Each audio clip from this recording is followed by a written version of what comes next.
Hello everybody, it's me, Jenny again, and today I am house sitting for a friend of mine.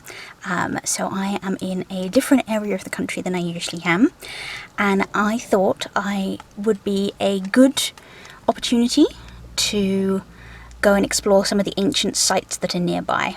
And I am very pleased to have found my Ancient Britain OS historical map.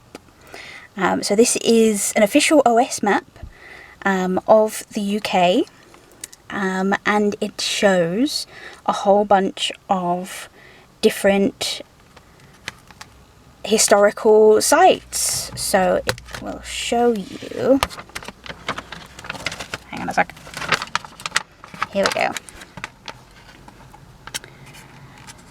So it shows you, on the map, it shows you all kinds of different ancient sites. So it goes all the way from Paleolithic and Mesolithic sites, all the way through to early medieval sites. And it shows you with the different symbols, if it's domestic, civil, defence, industrial, burials or religious ritual sites and things. So you've got all the different symbols here.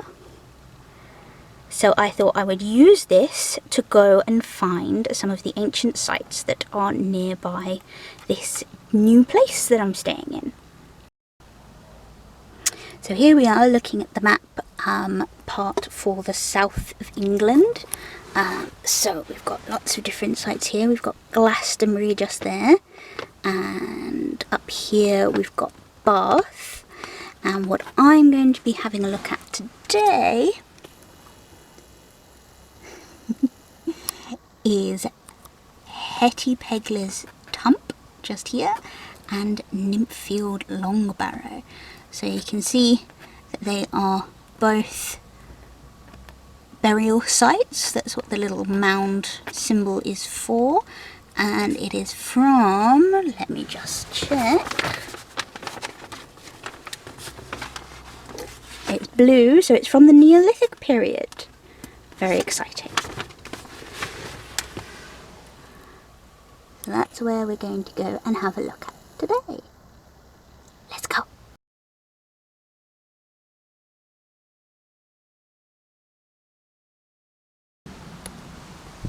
So here we are at Uley, Long Barrow / Hetty Pegler's Tump. It is literally just off the road, and here is a wonderful little information board that usually comes with these things, and that mound off over in the distance there is the Long Barrow. So like I said, this was a Neolithic, so it's sort of late Stone Age burial site that was discovered here in 1821, and it's been excavated a number of times since then, and the remains of 22 individuals were found here apparently, which included men, women and children, and they had a few grave goods with them, but apparently not very many, and those are now in the museum. So let's go have a look on this glorious, glorious summer day.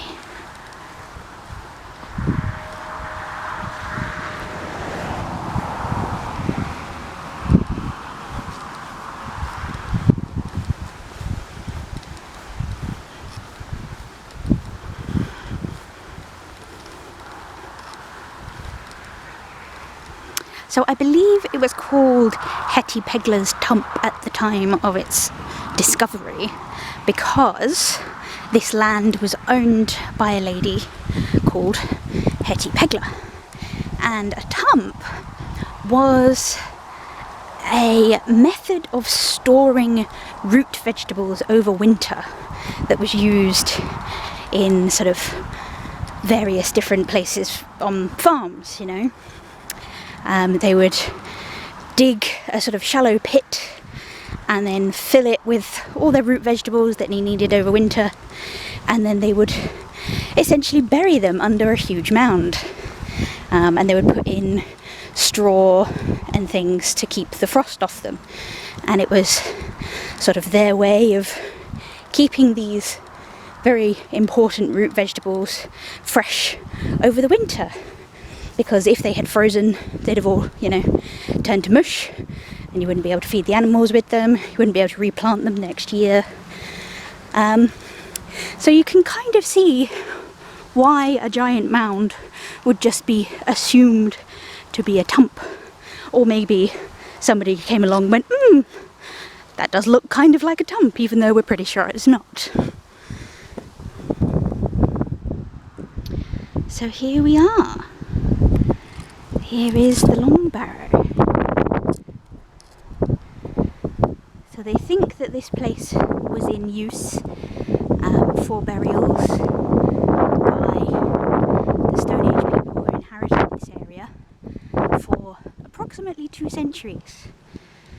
Although they only found the remains of 22 people in it, there might have been more, or it might just have been that the population wasn't particularly dense in this part of the country at that time, or that it was the preserve of the very wealthy or the very important to be buried in one of these. It is quite something. See the top all the way up there? This is what we called a chambered Long Barrow. So inside there are different chambers that head off from the sort of main tunnel.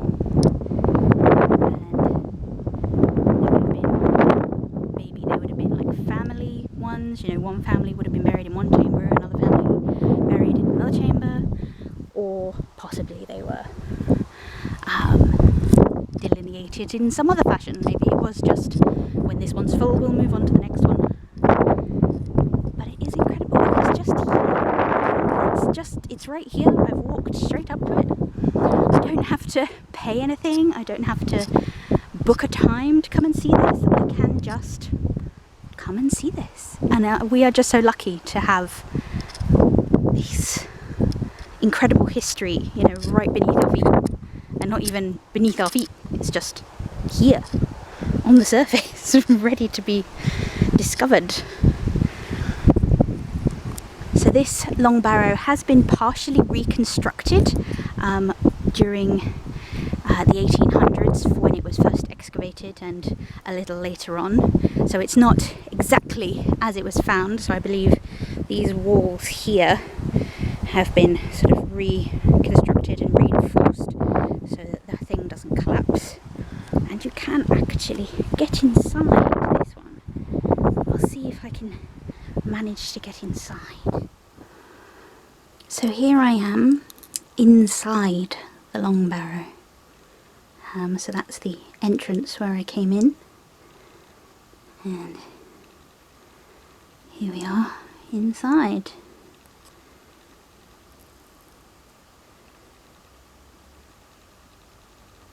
And you can see the different chambers heading off in different directions. I'm not going to go into them. I'm just going to stay in this entry, tunnel, corridor, whatever.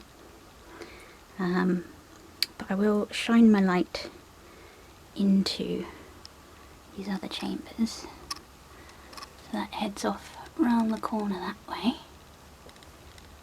And then there's another one back there that goes all the way around the corner. And it heads back that way as well.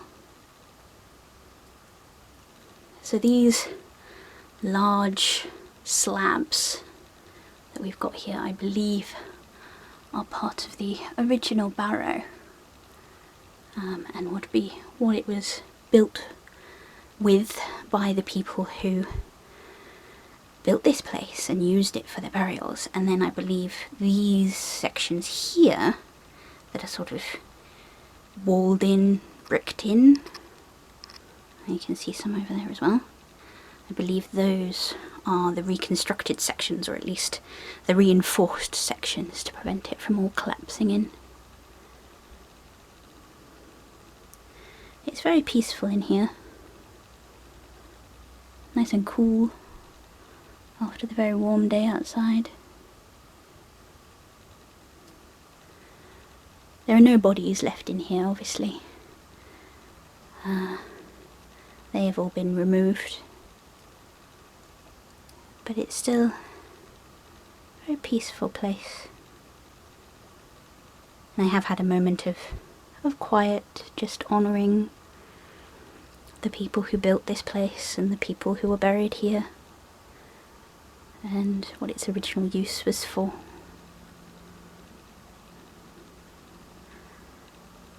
And these are wonderful places to be able to come, to be able to connect with our ancient ancestors.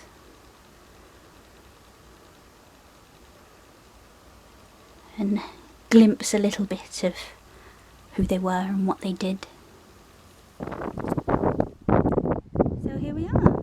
That has been Uley Long Barrow, also known as Hetty Pegler's Tump. It has been very lovely visiting this place of our ancient ancestors with you guys. Very peaceful, covered in clovers and buttercups.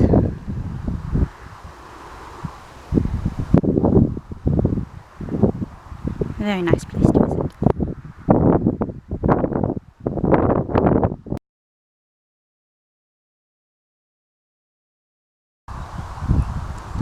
So here we are at the Nymphfield Long Barrow. Again, another one of these fabulous English heritage sites that is just here, open for the public. It's just off a lovely viewpoint, I'll show you that in a second, that overlooks the Severn Valley. And again, we've got one of these fabulous information boards. So this was built over 5,500 years ago by the communities who lived in this area.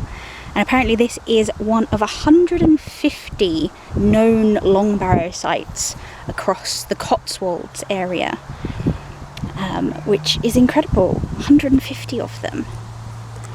I always find the designs of these very interesting. So here is the sort of the aerial map of what the tomb looks like. So it's got the sort of entrance bit here, and then the chambers, and then the whole barrow itself is really huge. You know, it's long, like a long barrow.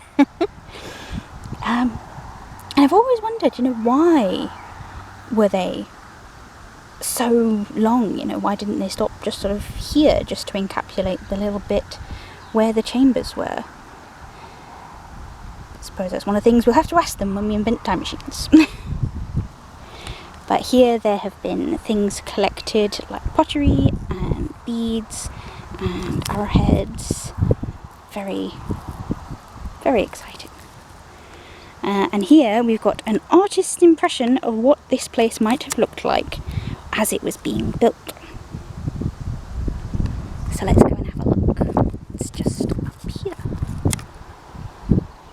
Now this one isn't quite as well preserved as some of the other Long Barrows, so the top has essentially been taken off this one. It was ploughed over, so its roof is gone, but that gives you a kind of interesting view of the layout of the chamber. So as you can see, it's got no roof on it. But it means we've got this sort of wonderful open air view of how they were laid out. So here is the sort of the little entrance way, and here would be the first tunnel, and then off it there are these 3 chambers. So we've got 1, 2 and 3, all protected by these 2 sort of almost like gateway stones. I don't know if these are sort of original to how it would have been originally built, or if these were part of the sort of closing off of this tomb, because we do know that that is something that the ancient ancestors used to do. They used to, once they had finished using a tomb, they would essentially seal it off. So they would block it up with stones, with soil, with earth, and people wouldn't be buried in it anymore. That would be it. They'd be left in peace until some archaeologist came along, probably in the Victorian era, and discovered it and uncovered it. Here I believe there were the remains of 20 people, spanning sort of 200-year period, a 2-century period of use.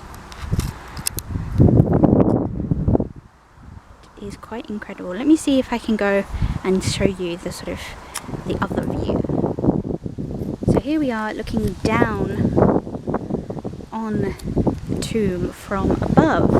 So that's where we were, those two stones just there, with the entranceway just here. And then you've got the 3 chambers coming off there as well. It's very, very interesting to sort of see it all laid out like this, because it can be difficult when you sort of, if you can go into some of the other chambered tombs, it can be difficult to sort of get an idea of the size and the perspective of the whole place. But here you can look down at it from above, which is very interesting. And if we turn around, we can see that the mound itself, you can sort of see the edges just here. The mound itself disappears off, and I believe it carries on beyond the tree line just there and goes down the hill a little bit, which is fascinating. Why did they do that? I would like to know. If anybody knows, answers in the comments. So this is the Severn Valley that you can see from this gorgeous, gorgeous lookout point. Not 100% sure how much you can see on this camera, because it is very hazy and very bright, which isn't a great combination if you want to be able to be seeing far, far away. But hopefully you can see that sort of silvery line. That is the River Severn, and then the sort of hazy hills and mountains way off in the distance over there. Those are the Brecon Beacons. Such a gorgeous place to visit.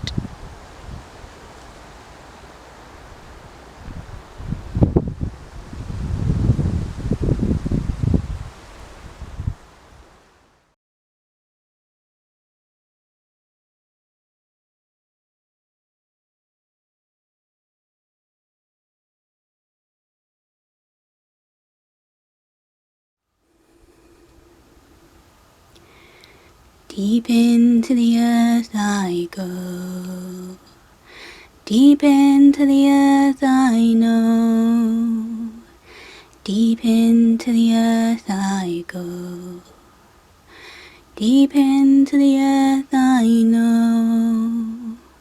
Hold my hand, sister, hold my hand.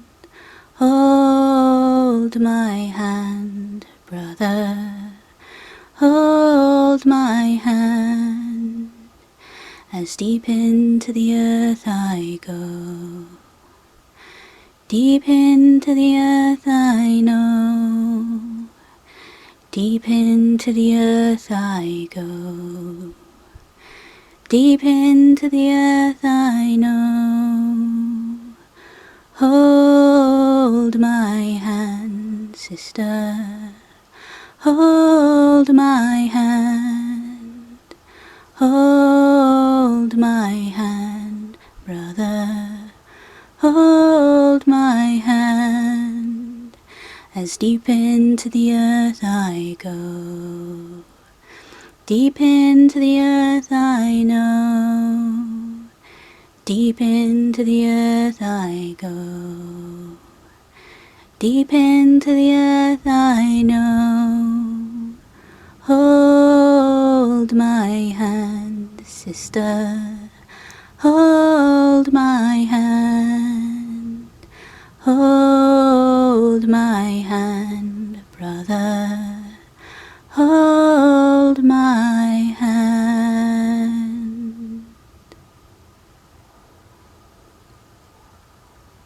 Blessed be.